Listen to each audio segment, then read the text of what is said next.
अस्सलाम वालेकुम दोस्तों, मैं हूं मोहम्मद शाहिद और आप देख रहे हैं बी ऑफिशियल यूट्यूब चैनल। दोस्तों आज की वीडियो जो है बहुत ही ज़्यादा मज़ेदार होने वाली है, इसलिए आपने वीडियो को मुकम्मल एंड तक वॉच करना है। वीडियो की तफसील में जाने से पहले आप लोगों से गुजारिश है कि हमारे चैनल को सब्सक्राइब करें और साथ दिए गए बेल के बटन को भी ज़रूर दबाएँ और हमारी वीडियो को लाइक भी ज़रूर करें। दोस्तों पीसीबी ने करप्शन केस में सजा याफ्ता क्रिकेटर शर्जील खान को रीहैब प्रोग्राम तरतीब देने के लिए आइंदा हफ्ते लाहौर तलब कर लिया। दोस्तों शर्जील खान की PSL 2 के दौरान स्पॉट फिक्सिंग केस में 2.5 साल पाबंदी 10 अगस्त को ख़त्म हो चुकी है। अब उन्हें गलती का इतराफ़ करना है और उसके साथ मुख्तलिफ लेक्चर्स भी देना होंगे। उस दौरान वो नौजवान क्रिकेटर्स को करप्शन से दूर रहने की तलकीन करते हुए नुकसानात से आगाह करेंगे। वो ऐसा करने पर ही दोबारा क्रिकेट खेलने के अहल बन सकते हैं।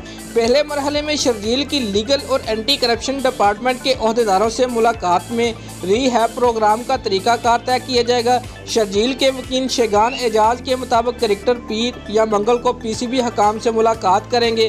कोशिश होगी कि जल्द से जल्द रीहैब प्रोग्राम मुकम्मल हो ताकि इनकी क्रिकेट में वापसी को यकीनी बनाया जा सके और श्रीलंका के खिलाफ T20 सीरीज़ में हिस्सा ले सके।